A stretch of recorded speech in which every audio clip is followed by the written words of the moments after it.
quiera matarse conmigo, su voz potente y timbrada, más dulce que la miel.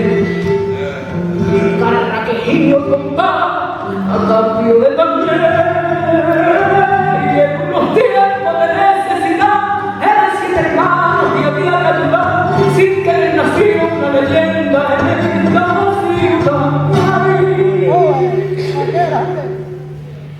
Artista insuperable, de la cabeza a los pies, reina de la del barrio de San Miguel, la cerrada, la niña de fuego fue con su cantar, la del soldado.